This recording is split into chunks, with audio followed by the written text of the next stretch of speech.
esta presentación de un libro muy especial para la editorial, para Balazote, un libro que se llama Vampirismo entre la realidad y la leyenda. Es un libro que consiste en un tratado sobre el vampirismo desde diferentes ópticas. Por ejemplo, vamos a ver en el libro el vampirismo en muchos lugares del mundo, las causas que hacen al vampiro, vamos a ver la vinculación que tiene con el mundo mágico, con el mundo esotérico, y vamos a ver incluso también algunos nexos con el mundo del cine, porque el autor que tengo aquí a mi derecha es Luis García Chapinal, que muchos igual no le ponéis cara, pero sí le ponéis voz, porque Luis García Chapinal es creador de grandes formatos como Desde el infierno, donde se hablaba del conocimiento del diablo desde las vertientes ocultista, histórica, teológica, filosófica y cultural, preternatural, dedicado al ocultismo, la magia y el luciferianismo, o por ejemplo el vigente Sangre sobre la Tierra, que es un podcast en Radio Nacional, solo en podcast, en el cual hace unas dramatizaciones Luis García Chapinal con unas músicas que te ponen los pelos de punta, que yo no escucho por la noche, y habla sobre películas de terror, que es uno de sus temas favoritos. Hoy el tema de los vampiros sigue muy vigente. Hace poco salió un estudio que en Reino Unido hay una comunidad de vampiros, reales y modernos. Vampiros reales se hacen llamar además, que son personas que beben sangre, son personas que tienen donantes que les donan la sangre, son personas que si no beben esa sangre se sienten débiles y que después de chupar ese líquido vital, va a parecer esto algo de la Edad Media. No, hoy esto sigue existiendo. Esas personas dicen o aseguran necesitar esa sangre. Por lo tanto, como dice aquel meme, vampiro existen. Hemos puesto el cartel y bueno, os dejo con el autor, después hacemos un coloquio si queréis. No os perdáis el libro y no os perdáis la firma que os hará, la dedicatoria que os hará Luis García Chapinal. Pido un fuerte aplauso.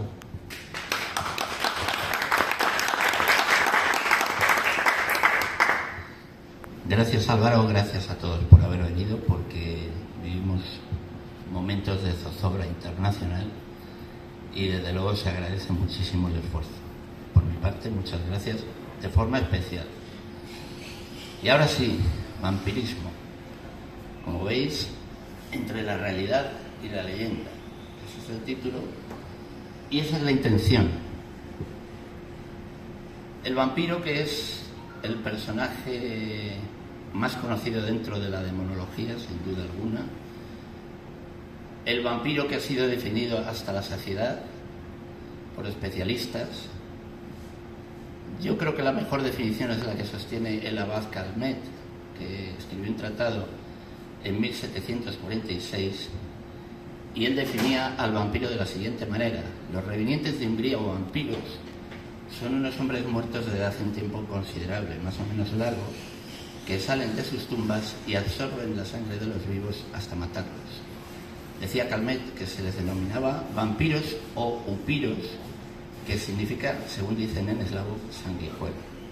Por tanto, esta es la perfecta definición para entender el término vampiro, que ya sabéis que se aplicó al murciélago vampiro, Desmodus rotundus, y que formó parte del diccionario de la Real Academia en el año, creo recordar, de 1843.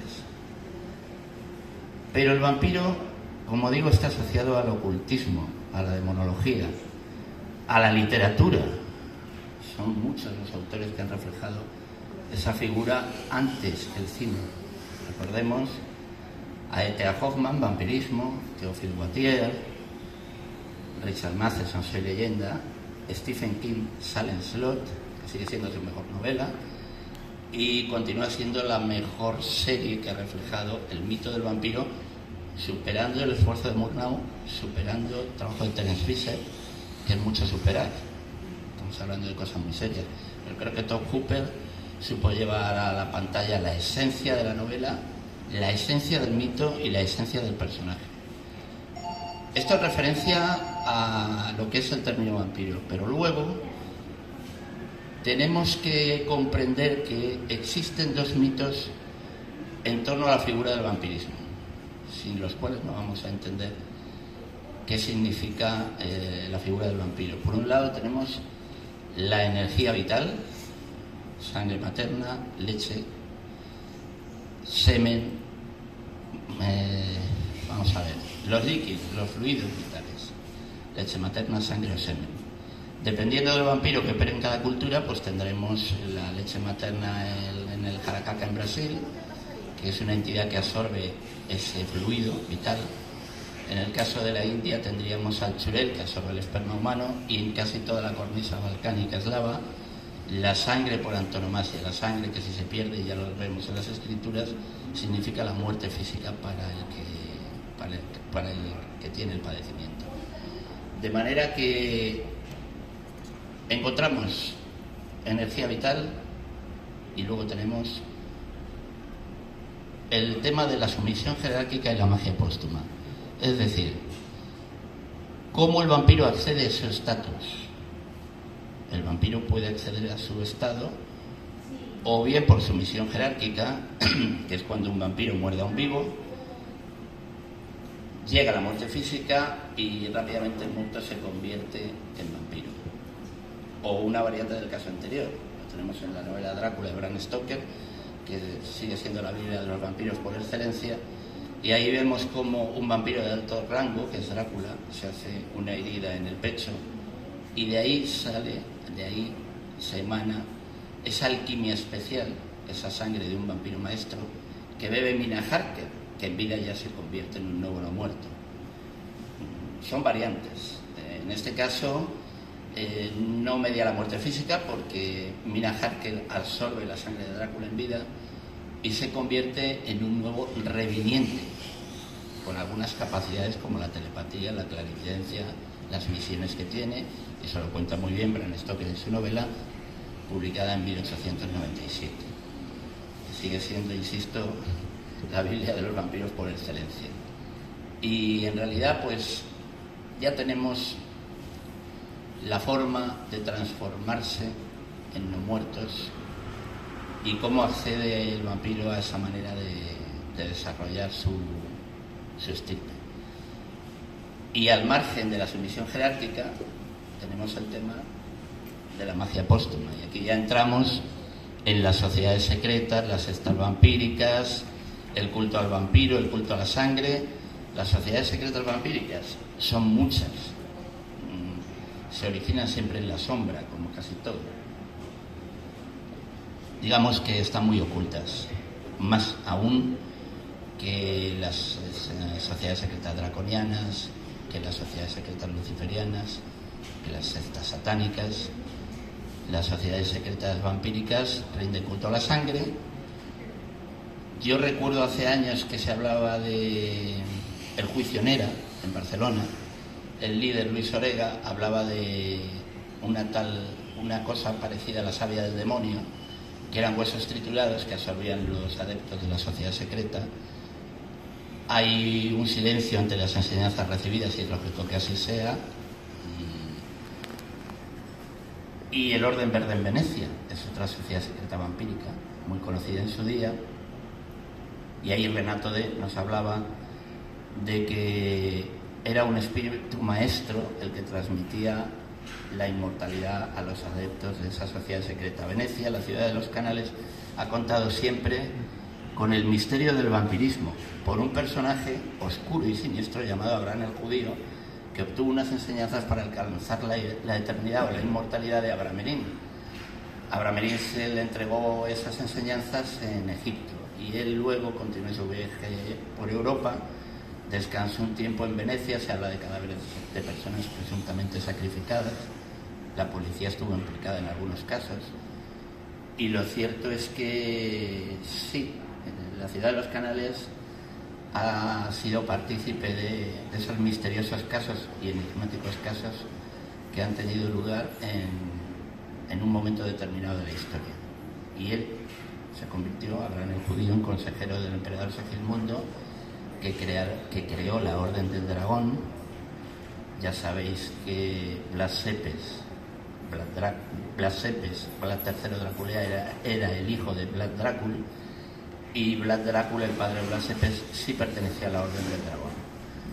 Se hablaba de que era una orden que preservaba los misterios de la sangre eterna. y preservaba las tierras del sureste de Europa del ataque del Imperio Otomano. Eso sí se sabe históricamente, pero había otra historia paralela, que era la de los misterios de la sangre eterna. Entonces Abraham el judío, digamos que se habla de esa magia sagrada de Abraham Melín que lo obtuvo. No es en sí un grimorio, aunque todos lo dicen. La magia sagrada de Abraham Melín persigue el camino del santo ángel guardián, que es algo que sí persiguió a Aleister Crowley, el contacto con el santo ángel guardián, el gran ocultista británico que contactó en Egipto con esa entidad o ángel llamado Aiwass. Pero sí es verdad que en esa magia sagrada de Abraham Melín hay un capítulo dedicado a despertar a los cadáveres por medio de los espíritus. Entonces intervienen ahí los 4 príncipes soberanos: Satán, Belial, Lucifer y Leviatán. Esa es una operación mágica que él utilizó para despertar de la muerte a una mujer a la que amaba el emperador Segismundo, que era Bárbara de Chilí. Según Robert Belén, fue inhumada en el castillo de Berardín, en Serbia, pero el dato es erróneo porque gracias a Javier Arrés, nuestro amigo que ha prologado el libro, que es un honor que haya hecho el prólogo para nuestro libro, descubrió que Bárbara de Chilí estaba enterrada en la catedral de San Vito en Praga, y no lo que decía Robert Belén. Por lo tanto, hay datos erróneos que descubriréis aquí, que eran falsos en la edición anterior, y aquí se descubrió, gracias a él, pues ese dato que es fundamental. Bárbara de Chilí se enterró en la catedral de San Vito en Praga, y además Segismundo de Luxemburgo no la despertó con ninguna técnica. Eso ya se sabe a través de él. Vampiros, ¿quiénes se convierten en vampiros? Los perjuros, suicidas, excomulgados. Si una bruja copula con el diablo, se convierte en vampiro. Un hombre lobo muerto, según tradiciones balcánico-eslavas, se convierte en vampiro.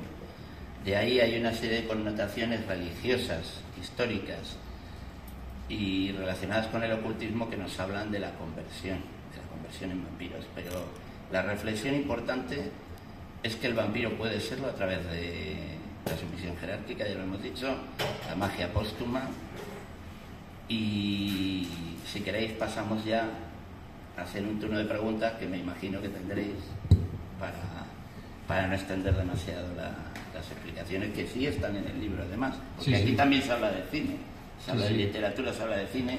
Como buen cinefilo que soy, pues hago unas especificaciones relacionadas con los casos, asociando el ocultismo al cine y dando rienda suelta a algunos de los títulos clave de la historia del séptimo arte, que sigue siendo reciente, pero es el que mejor ha dibujado la figura del vampiro, independientemente de la literatura. Ya hemos hablado de Théophile Gautier, de La novia de Corinto de Goethe, de tantas obras y obras y obras y obras que han ido saliendo a lo largo de la historia de forma literaria, pero tenemos también el cine que ha narrado muy bien, con tantos personajes, con tantos actores, Christopher Lee, Bela Lugosi.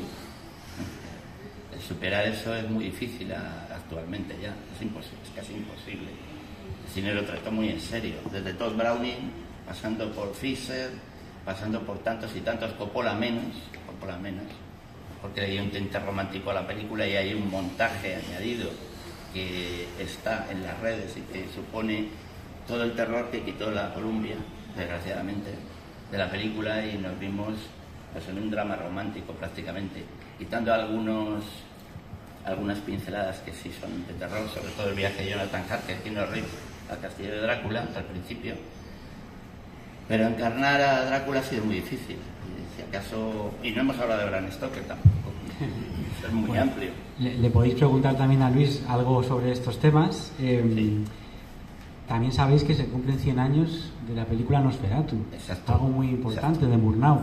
Una película que está rodeada de un halo de ocultismo. Sí. Los guionistas pertenecían a ciertas sociedades secretas. El cráneo de Murnau después fue robado.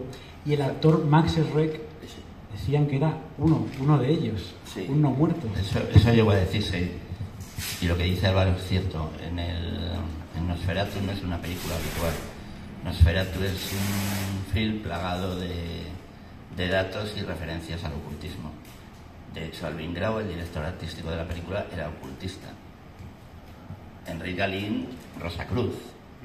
Tenemos un dato generalizado acerca de los personajes y de los técnicos que se implicaron en la película. No tanto Murnau. Murnau no. Murnau estaba más por el arte. Efectivamente, Murnau estaba más por el arte y así es como se vio. Pero el director artístico sí estaba implicado. Hay datos alquímicos, sí, hay datos, hay códigos que solo pueden leer iniciados. Exacto. Hay incluso imágenes cabalísticas de símbolos que se ven. Esos símbolos, yo siempre me he preguntado, la carta que está leyendo... Eso es cabalístico todo. ¿Son reales esos símbolos? Sí. Todo lo que se ve es real. Todo lo que se ve es auténtico. Y hasta que Tom Hooper trajo Silent Slot, fue el experimento más terrorífico de la historia del cine. Que nace el terror además en Alemania. Sí. Habla de la Universal, Todd Browning, James Whale, sí. Todd Browning, James Whale y tantos otros que aparecen haciendo películas y hacen obras maestras, sobre todo las primeras. Luego ya se decantan por la comedia y joroban todo, como de costumbre. Porque eso suele ocurrir. Sí. Se muestran muy interesados al principio para atrapar al público y luego cuando ya han contado lo básico, pues no, lo mezclan con Abbott y Costello y estropean todo, como se vio. Y por fin los ingleses le dan al terror la base siniestra que necesitaba en la Hammer Films. Ahí lo consiguen, además en color, se atreven al color.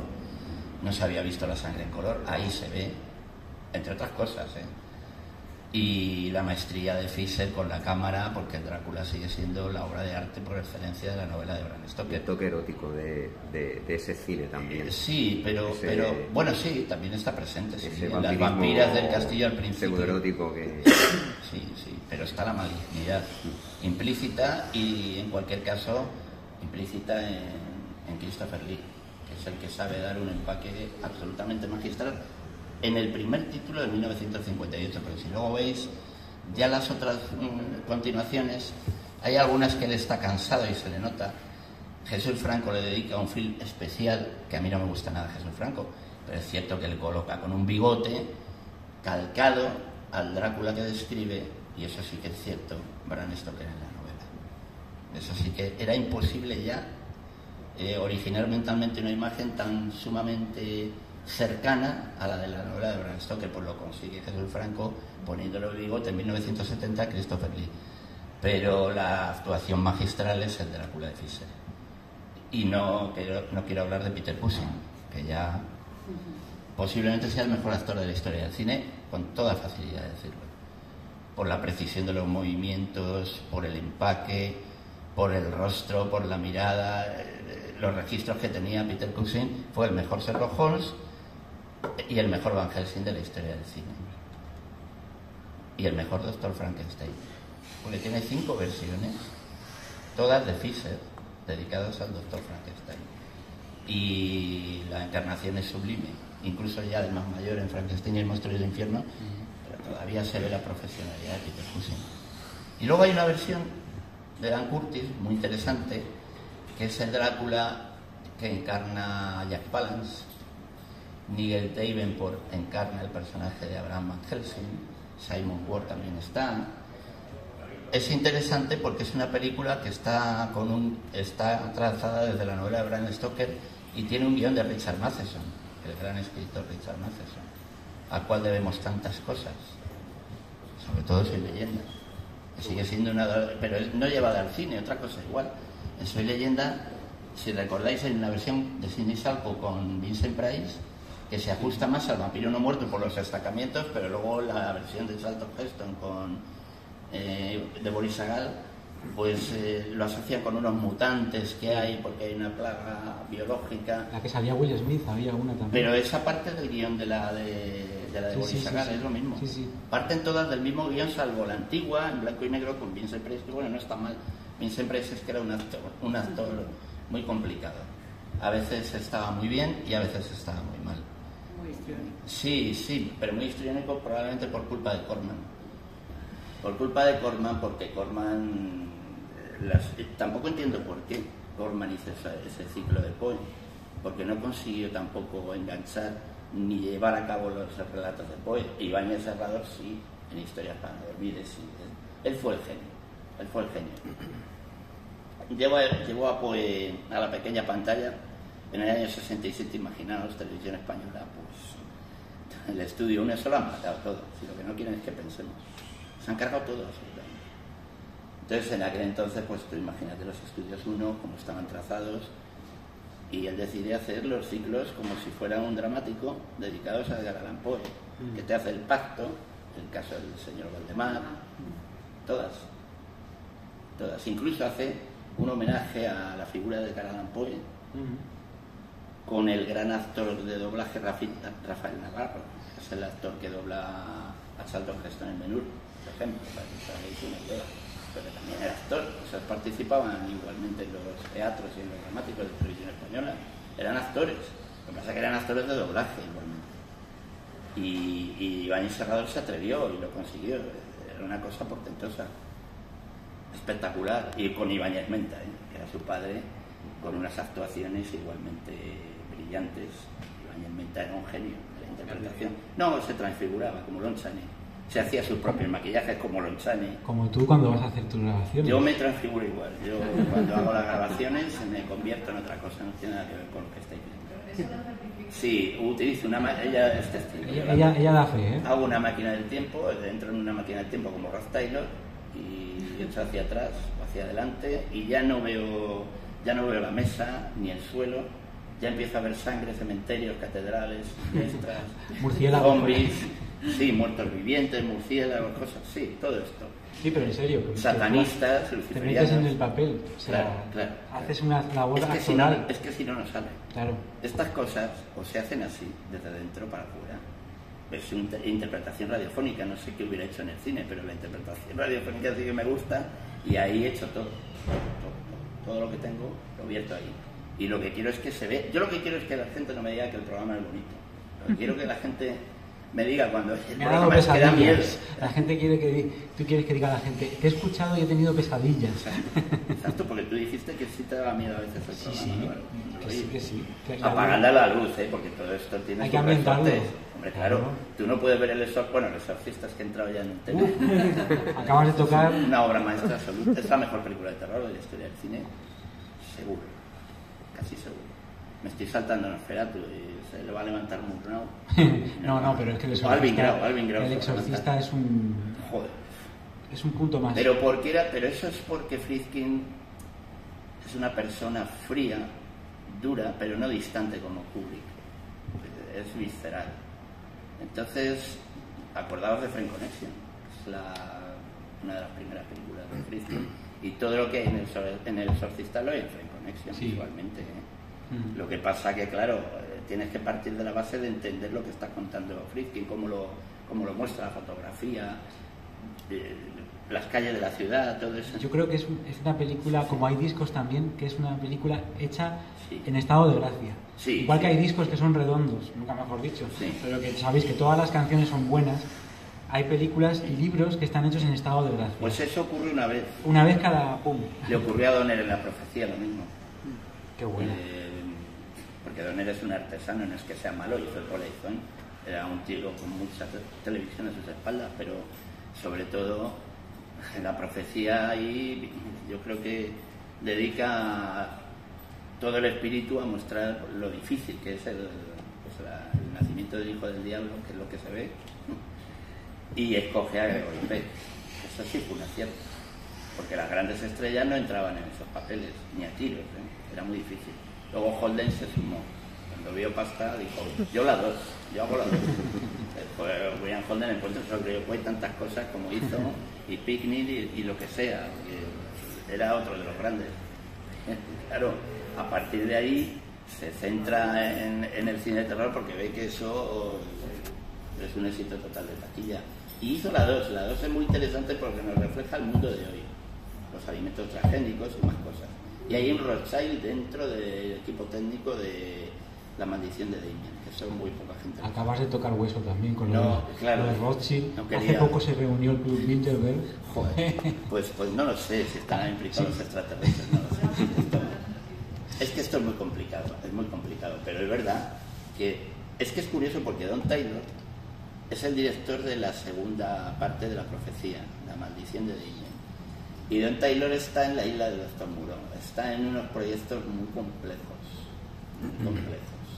Digo la versión con Burt Lancaster y Michael York, porque la antigua estaba Charlton, que era insoportable, entonces era mejor apartarlo, aunque la película es muy buena, que no sé si estaba el código Hays ahí, si es del 32, yo no sé, no me acuerdo si estaba. Puede ser. Ya estaba, a lo mejor, o no estaba todavía. O era como los primeros pasos. Sí, digamos. eran los primeros pasos. Estaban ya tanteando. Exacto. Oye, te quería preguntar, y si queréis hacerle preguntas también, se habla mucho hoy de los vampiros psíquicos. Joder, eso es, pues eso tenemos que remitirnos al luciferianismo. Vampiros energéticos. Pues eso, acaba de dar la clave. En el moderno luciferianismo hay un autor que se llama Michael W. Ford, que ha escrito una obra, Karun, donde él habla del vampiro psíquico. Cuidado, sería más ajustado el término vampirismo predatorio. Los luciferianos hablan de vampirismo predatorio. ¿Para qué lo hacen?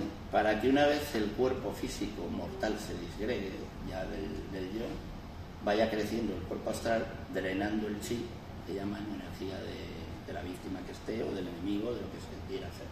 Entonces ese cuerpo astral se hace muy grande y perdura después de la muerte del cuerpo físico.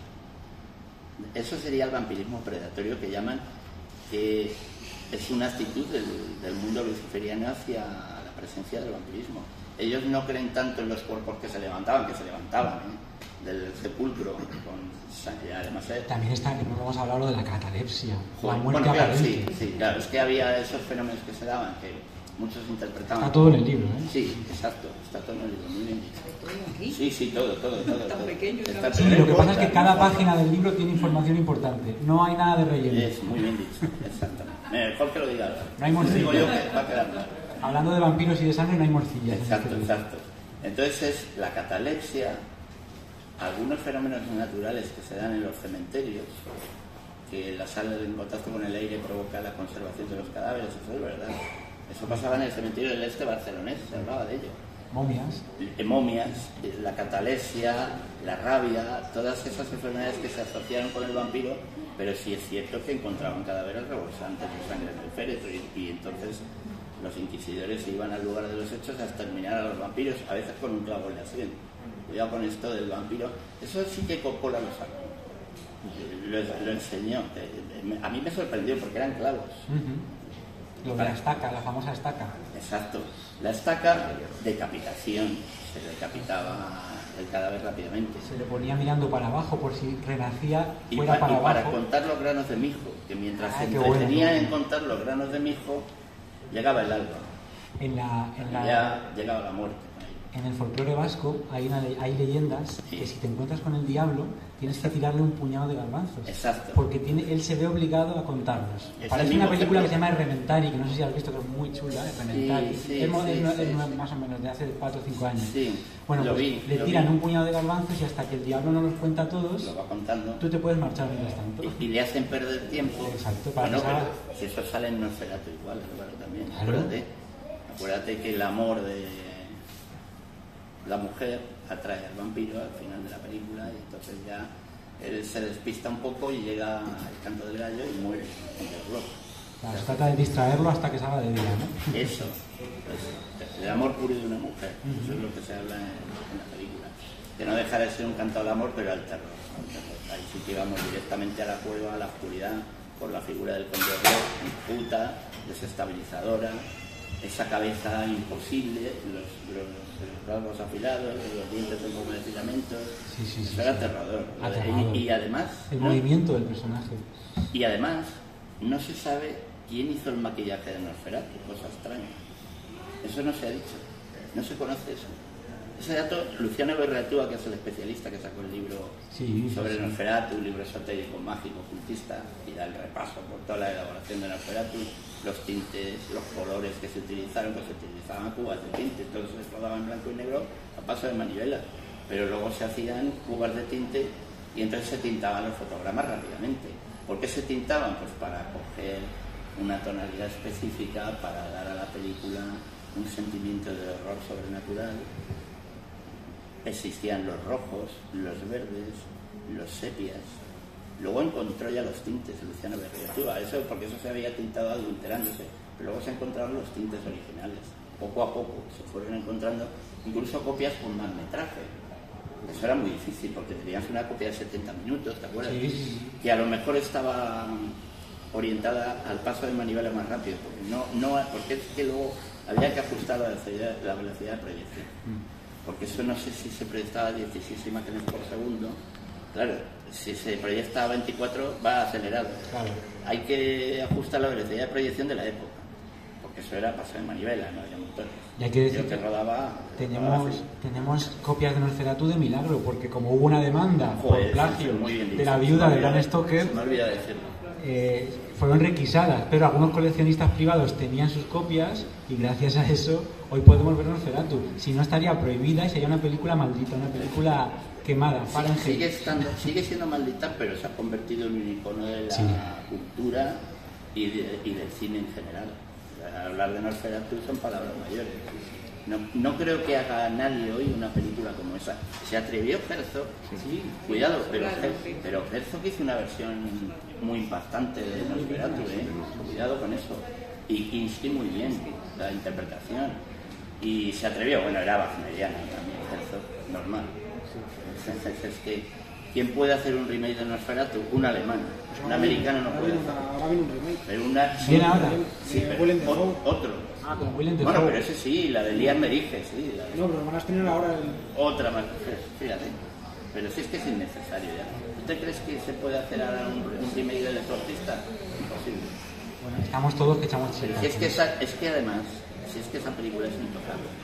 No se puede. No se puede porque está físicamente hecho. ¿Que no se oye? No, ahora se oye. No, que es muy difícil. Vamos a ver, llevar a cabo un remake del Exorcista, eso sería un error, un profundo error. Se han hecho continuaciones, precuelas. El Exorcista 2 era muy interesante, por ejemplo, cuidado. Que dijo Scorsese que era mejor que la original. Bueno, se pasó de listo también. De todas formas era metafísica, es que esa película es muy metafísica. Sí, es onírica. Richard Barton está muy bien, aunque dijeron que era la peor actuación de Barton. Yo creo que Barton nunca ha estado mal en el cine, porque solo con su presencia es que no necesitaba hacer nada. Miraba y aunque no hablara, que decían que su voz era muy buena, yo no lo creo, pero yo le he oído tampoco. Los doblajes le engrandecen a Barton a veces. José Luis San Salvador, que le suele doblar habitualmente, y es brutal el doblaje pero un remake del Exorcista, pues no. De La Profecía se atrevieron. No está mal, cuidado.